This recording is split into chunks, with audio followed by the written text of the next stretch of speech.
주권적으로 섭리하시는 세상에 존재하는 역설들 중에서 시기심에 대해서 오늘 말씀을 전하겠습니다. 솔로몬이 보니까 이 세상에는 크게 나눈 두 종류의 사람이 있는데, 사람들이 부러워하는 모든 것을 가진 사람들이 있고, 또 그것들을 갖지 못해서 가진 사람들을 시기하면서 살아가는 그런 사람들이 있음을 발견하게 됩니다. 그래서 오늘은 이 두 부류의 사람들에게 각각 하나님이 솔로몬을 통해서 하신 말씀인데, 첫째는 다른 사람을 시기하는 사람에게 하신 말씀이고, 또 하나는 다른 사람들에게 시기를 받는 사람에 대한 말씀입니다.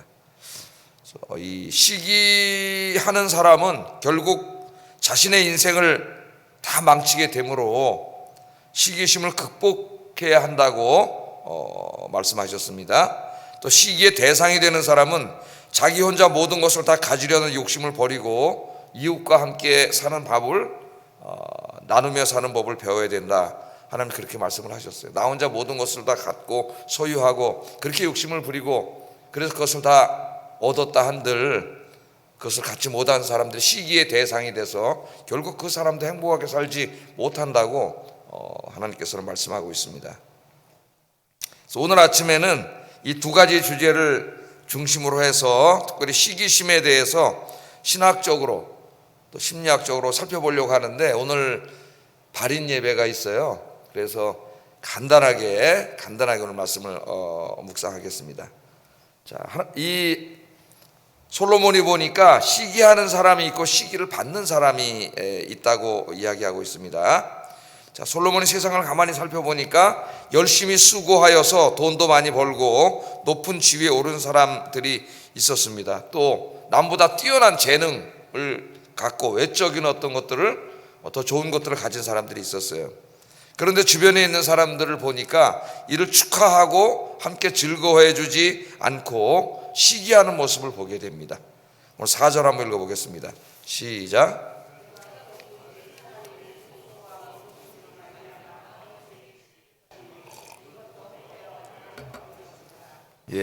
이 시기에 대해서 이야기를 하고 있습니다. 자, 솔로몬은 사람들이 열심히 일해서 탁월한 성공을 거두면 다른 사람들의 시기와 질투의 대상이 된다고 이야기하고 있습니다. 그렇기 때문에 사람들이 돈이든 성공이든 명예든 재능이든 너무 혼자만 다 소유하려고 욕심을 부리지 말라는 거예요. 다 시기의 대상이 되고 그래서 평온이 없어진다는 겁니다. 그러나 그렇다고 이 말씀이 성공한 사람들, 재능이 많은 사람들은 나쁘고 시기하는 사람들은 선하다고 말하는 것도 아닙니다. 솔로몬은 욕심과 시기심을 둘 다 책망하고 있어요. 그러니까 하나님께서 솔로몬을 통하여 자기 혼자 다 가지려고 하는 이 욕심도 책망하고 있고, 또 그것을 가진 사람들을 시기하고 질시하고 미워하고 사는 이 시기심에 대해서도 둘 다 책망을 하고 있습니다. 자, 그래서 먼저 아침에, 오늘 짧은 아침 시간인데 시기심에 대해서 먼저 한번 생각을 해보겠어요. 시기심에 사로잡혀 있는 사람들에게 하나님이 5절에 이렇게 말씀합니다. 우매자는 팔짱을 끼고 있으면서 자기의 몸만 축내는도다, 이렇게 말씀을 했어요. 우매자는 시기하는 사람을 말합니다. 팔짱을 끼고 있다는 것은 아무 일도 안 한다는 얘기예요. 몸만 축낸다는 것은 자기 몸만 축내고 있다는 겁니다. 그 의미가 뭔지는 조금 이제 우리 설교 마지막에 다시 한번 살펴보고 시기심에 대해서 간단하게만 한번 정의를 해보겠습니다. 자, 시기심이란 무엇인가? 시기심이란 내가 갖지 못했지만 갖고 싶은 어떤 것을, 잘 정의를 들으시, 내가 갖고 있지 못해, 소유하지 못했어요. 그러나 너무나 갖고 싶은 것이 있어요. 그것을 다른 사람이 갖고 있을 때 그 사람을 향하여 우리 마음에 생기는 파괴적인 적대감을 말합니다. 적대감. 내가 너무나 갖고 싶었어요, 젊어서부터. 그런데 내가 그걸 갖지 못해, 소유하지 못했어요. 근데 어느 날 교회 와서 보니까 어떤 분이 성도님이 계신데 그 사람이 내가 원하는 걸 다 가지고 있어. 그때 그 사람이 나한테 잘못한 것도 없는데 그 사람을 향한 미워하는 마음과 시기하고 질시하는 마음이 확 생기는 거죠. 그게 이제 적대적인 시기심이라 그래요. 적대적인 시기심. 그래서 미워하게 되고 뒤에 섬담하게 되고 욕하게 되고 비방하게 되고 그런 마음을 우리가 갖게 됩니다. 자, 내가 그렇게 갖고 싶어하는 것은 다양한 것일 수 있어요. 돈과 같은 재산, 돈, 집 이런 재산일 수도 있고, 외모일 수도 있고, 재능일 수도 있고, 행복과 만족일 수도 있습니다. 그런 것들을 내가 너무나 갖고 싶은데 나는 하나도 갖지 못했는데 어느 날 내 옆에 있는 사람이 그것을 다 갖고 있는 사람이 짠 나타났을 때, 그것을 알게 되었을 때 내 마음속에 생겨나는 그 병들은 마음이죠. 시기심이 우리 마음속에 올라오게 되어 있습니다. 이 시기심에는 약간의 긍정적인 시기심도 있습니다. 긍정적이면 우리는 누구나가 약간의 시기심은 가지고 있어요. 예를 들면 다른 사람의 성공을 보면서 우리는 조금 시기하는 마음을 가질 수 있습니다. 그런데 그 시기하는 마음이 다른 사람의 성공을 보면서 나도 좀 더 분발해야 되겠다, 나도 좀 더 열심히 해야 되겠다, 이런 마음이 들었다면 그런 시기심은 병든 시기심이 아닙니다. 적대적인 시기심이 아니에요. 그런 건 건강한 시기심이에요. 그 정도 시기심이 있어야 우리가 자신을 돌아보게 되고 분발하게 되고 더 열심히 살게 됩니다. 오늘 성경에서 다루는 시기심은 그런 시기심이 아니에요. 성경에서 말하는 시기심은 병든 시기심, 적대적인 시기심, 다른 사람을 향하여 적개심으로 나타나는 시기심을 이야기하고 있습니다. 시기심에 사로잡히게 되면 절대로 다른 사람이 잘 되는 것을 기뻐하거나 축복하지 못합니다. 항상 그 사람의 성공이나 재능을 뒤에서 깎아내리고 비방하고 험담을 합니다. 잘 들어보세요. 시기하고 있는 거예요. 이게. 그래서 시기심에 사로잡히면 자기 자신에게 기쁨이 사라지고 시기의 대상을 생각하거나 그 사람을 볼 때 엄청나게 고통스럽습니다. 본인이 집에 가서는 더 고통스러워져요. 자신의 인생을 스스로 지옥으로 만들어요. 시기심, 특별히 이 병든 시기심, 적대적인 시기심에 사로잡히면 자기의 인생을 스스로 지옥으로 만드는 거예요. 평온이 깨집니다. 마음속에. 자, 또 시기심에 사로잡히면 시기의 대상이 되는 사람이 불행하게 되기를 말하는 사악한 마음이 생겨요. 그래서 이 상상 속에서 내가 시기하고 질시하는 그 사람이 불행하게 되는 것을 이런저런 것으로 계속 생각하게 됩니다. 그러니까 얼마나 나는 힘들 것이며 하나님이 그 마음을 얼마나 싫어하시는지를 우리가 알게 됩니다. 심지어는 간절히 원하는 마음도 생겨요. 내가 시기하는 사람, 시기 질투하는 사람이 잘 안 되고 불행하게 되기를 간절히 바라는 마음까지도 우리 마음에 생깁니다. 그래서 그 사람이 잘 되기보다는 안 되기를 바라요. 안 되기. 또 결국 이렇게 되다가 시기심에 사로잡히면 시기하는 대상을 파괴시켜 버립니다. 무서워요. 이 병이 심각해질수록. 성경에도 그런 얘기가 많죠. 가인은 동생 아벨을 시기했습니다.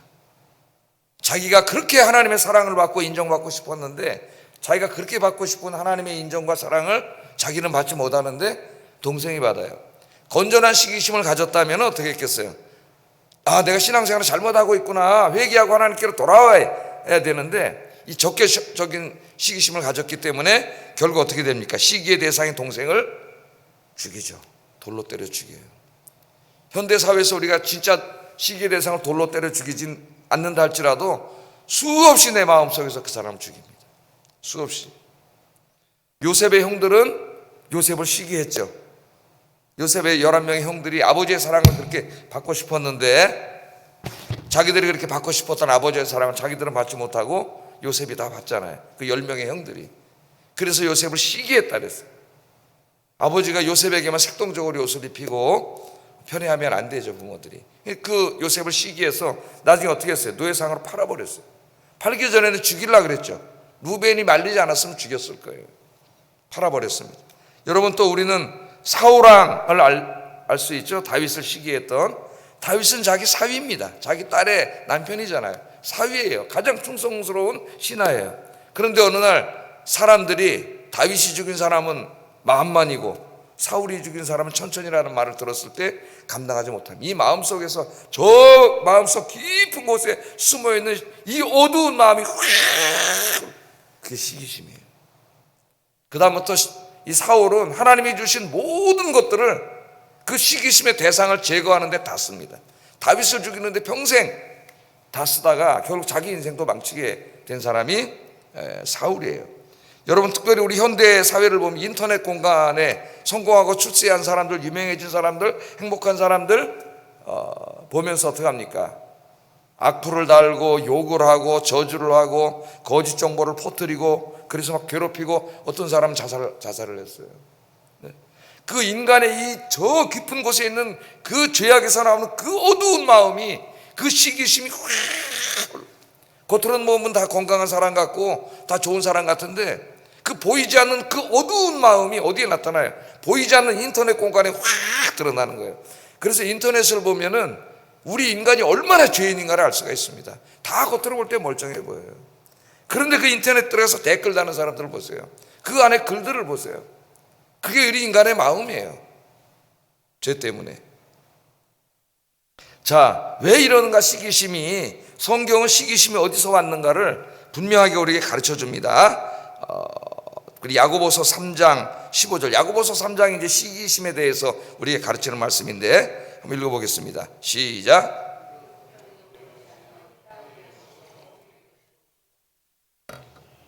이 야고보서 3장 15절 말씀인데, 시기심은 위로부터 내려온 것이 아니라 땅에 속한 것이라 그래요. 위는 하나님이 계신 곳을 말하는 겁니다. 하늘을 말하는 거예요. 그러니까 하늘에서 온 게 아니에요.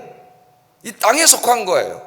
우리 인간의 마음의 저 깊은 곳에서 나온 겁니다. 거기에 뭐가 있어요? 죄가 있어요. 죄가.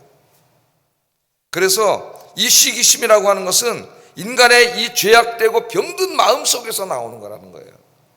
성령이 가져오시는 마음이 아닙니다. 시기심은 어두움 속에서 나오는 거예요.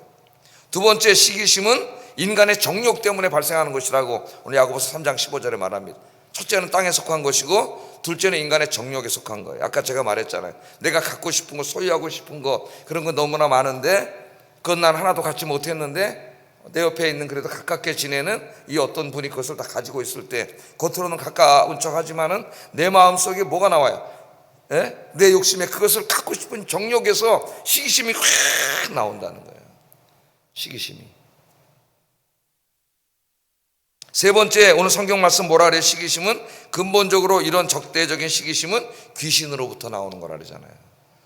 야고보 3장 15절에 뭐라 그랬어요? 아까 위로부터 내려온 것이 아니요 땅 위의 것이요 정욕의 것이요 귀신의 것이라 그랬습니다. 시기심은 아무것도 아닌 게 아니에요, 여러분. 내 죄악 속에서 나오는 것이고 탐욕과 욕심에서 나오는 것이고 결국 마귀가 갖다 주는 거예요. 내가 누군가를 시기하고 질시하고 그래서 막 미워하고 험담하고 헐뜯고 막 저 사람이 안 되기를 바라고 불행해지기를 바라는 그 마음은 그냥 둬서는 안 되는 마음이에요. 귀신이 갖다 준 마음이에요. 마귀가 갖다 준 마음이라는 것을 우리가 실체를 알아야 됩니다. 실체를. 그래서 이 시기심을 내 마음속에서 극복하지 못하면 큰 불행이 다가온다 그랬습니다. 야고보서 3장 16절 읽어보겠습니다. 시작. 혼란과 모든 악한 일이 있습니다. 시기와 다툼이 있는 곳에는 혼란과 모든 악한 일이 있다고 성경은 이야기하고 있습니다. 야고보서를 읽어보면 두 가지 측면을 이야기해요. 하나는 자기 자신을 스스로 파괴시켜요. 자기 인생이 혼란에 빠지게 되는 거예요. 안 그렇겠어요, 여러분? 내 마음속에 누군가를 시기하고 질시해서 계속 그 사람을 보면 고통스럽고 그 사람이 안 되기를 바라고 불행해지기를 바라고 그런 마음이 내 마음속에 있으면 내 마음이 혼란에 빠지고 내 인생이 지옥이 된다 그랬잖아요. 그래서 자기 인생을 혼란에 빠뜨리는 거예요. 아까 제가 나중에 해석한다 그랬죠. 우매자는 팔짱을 끼고 있으면서 자기의 몸만 축내는 듯다. 시기하는 사람의 모습입니다. 자기는 아무 일도 하지 않아요. 노력하지 않아요. 그것을 가진 사람들은 그냥 얻은 게 아니잖아요. 그걸 얻기까지 엄청나게 많은 수고와 땀을 흘리고 일했고 노력을 했고 그래서 얻은 겁니다. 그런데 그 사람이 고통스럽게 열심히 일하는 건 보지 않고 그 열매만 바라보며 자기는 그런 노력을 하지 않았어요. 팔짱 끼고 게으르게 살았습니다. 그리고 그것을 바라보면서 시기하고 질투만 하는 거예요. 그러니까 결국 어떻게 돼? 자기 몸을 축낸다는 거는 자기 인생을 망친다는 거예요. 그래서 우리 여러분 가끔 막 인터넷에 보면 뭐 연예인들이라는 스포츠맨들이 유명인 산 사람들 갑자기 뭐가 잘된 사람들 보면 막 악플이 막 달리지 않습니까? 모르는 사람들 막 시기심이죠. 그게 악플이 막 달리. 그래서 어떤 사람은 견딜 수가 없어가지고 경찰에 신고를 해. 그 경찰들이 끝까지 추적을 해서 찾아요. 다 찾아내. 그럼 대부분 사람들이 누구냐면 이런 사람들, 팔짱을 끼고 자기는 아무것도 못했어요. 게을르게 살았어요. 성취한 게 없어요. 그러면서 계속 열심히 노력해서 가진 사람들을 욕하고 괴롭히고 거짓말하고 이렇게 사는 사람들 대부분이에요, 여러분. 그래서 나중에 경찰에 발각되면 살려달라고, 용서해달라고 손을 싹싹 빌고, 참 안타까운 모습입니다. 이 적대적인 시기심, 병든 시기심을 치료하지 못하면 결국 자기 인생이 파괴된다는 거예요. 우리는 살리에르하고 모차르트 이야기를 통해서도 잘 알 수가 있죠. 오늘 새벽이라서 제가 다 시간이 얼마 남지 않았습니다. 한 5분만 더 하고 발인 예배를 가야 돼요. 둘째는 이 시기심이 특별히 야고보서는 솔로몬이 쓴 전도서와는 다르게, 전도서는 이제 이 세상에 있는 시기심을 말하지만 야고보서는 이것을 공동체 안으로 좁힙니다. 교회 안에 시기심이 발동하면 어떻게 되겠는가? 교회 공동체가 혼란에 빠진다는 거예요. 파괴돼요. 그래서 신약 성경을 읽으면 시기심에 대해서 굉장히 많이 다뤄요. 시기심, 인간의 이 죄악된 마음이 시기심을 통해서 확 나옵니다. 교회는 어떤 교회가 돼야 돼요? 하나님 어떤 교회가 되라 그랬어요? 서로 사랑하고, 서로 용서하고, 이해하고, 서로 위로하고, 격려하고, 그렇게 하나가 되어서 힘을 합쳐가지고 손을 잡고 하나님께 예배드리면서 영광을 돌리고, 전도 열심히 하고, 하나님 맡기신 사명을 함께 사랑하면서 감당하는 공동체가 되어야 되는데, 시기심이 확 내 마음속에서 일어나면은 이 모든 게 다 깨져버립니다. 그런 경우들을 여러 번 봤어요. 다른 교회 섬길 때도. 너무나 신실하게 잘 섬기던 어떤 한 집사님이 오늘날 이제 새로 오신 어떤 집사님이 왔는데 자기가 봉사하던 부분에 상당히 많은 재능을 더 많이 갖고 있을 때 이분이 이상해지더라고요. 갑자기 변해요. 시기심이 확 나오면서 막 그 사람을 험담하게 되고 뒤에서 욕하고 비방하고, 그다음 그 사람이 하는 일은 절대 도와주지 않습니다. 오히려 안 되기를 바라고, 교회 일을 하는데, 하나님의 일을 하는데 안 되기를 바라요. 그 사람이 맡은 하나님 일이 잘 되면은 견딜 수가 없어요. 고통스러워서. 이게 왜 그래요? 병든 시기심이, 귀신이 갖다 준 시기심을 이기지 못하기 때문입니다. 그래서 하나님은 야고보를 통해서 결국 그렇게 되면은 하나님의 교회가 망가진다. 하나님의 교회가.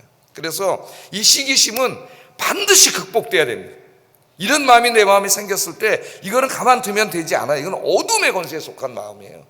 빨리 이것을 기도로 해결하지 않으면 내 인생도 망가지고 내가 속힌 교회도 힘들어지고 다 힘들어져요. 아무것도 아닌 게 아닙니다, 여러분. 그래서 시기심을 극복하려면 또 제가 7, 8가지를 이야기하려고 그러는데 이거 할 수가 없어요. 시간이 없어서. 그래서 제일 중요한 게 뭐냐면은 기도하셔야 돼요. 제일 중요한 게 기도야. 이 마음이 싹 틀 때 열심히 기도하세요. 기도하시면서 특별히 시기심도 없애게 해달라고 기도하고, 더 중요한 게 사랑하게 해달라고 기도하세요. 모든 대상에는 시기심이 있습니다, 약간씩은. 그러나 사랑하는 대상에게 시기심이 좀 적어져요. 그래서 부모가 자식을 시기하지는 않습니다. 자식이 잘 되기를 바라지. 예? 왜? 사랑하기 때문에. 그래서 여러분 사랑하려고 노력하세요. 제가 그것만 말씀드리고 싶어요. 아침에 열심히 이런 마음이 누구나 생길 수가 있는데요, 저는 안 생길까요? 제 동기들 목사들이고 그들도 목회를 하고 똑같은 일을 하는데 생깁니다, 여러분. 그럼 어떻게, 이러한 저 사람 만났을 때 괜히 거기를 헐뜯고 욕하고 목회를 뭐 어떻게 한다는 등 어쩐다는 등 이렇게 하게 돼요. 목사들도 누구나 인간의 마음속에 그런 게 생길 수가 있어요. 근데 정말 사랑하고 좋아하는 대상에게는 극복할 수가 있어요. 그래서 열심히 기도하면서 더 많이 사랑하고, 그 다음에 감사하세요. 하나님이 우리에게 주신 거예요. 나를 지금 이 상황에 두신 거 하나님이십니다. 그래서 감사하면서 주님 맡겨진 소명의식을 가지고 이 시기심을 이겨내고, 또 나보다 더 좋은 재능을 가진 분들을 축복하고 격려하고 위로하고 함께 손잡고 주님을 섬기는 우리 아역대 성도님들 되시기를 주의 이름으로 축복합니다. 네, 2분만 더 하고 설교를 마치겠습니다. 그 다음에 이 모든 것들을 가진 사람들에게도 하나님이 말씀하셨어요. 또 그것들을 갖고 싶어하는 사람들에게도 말씀하셨어요. 6절 한번 읽어보겠습니다. 시작.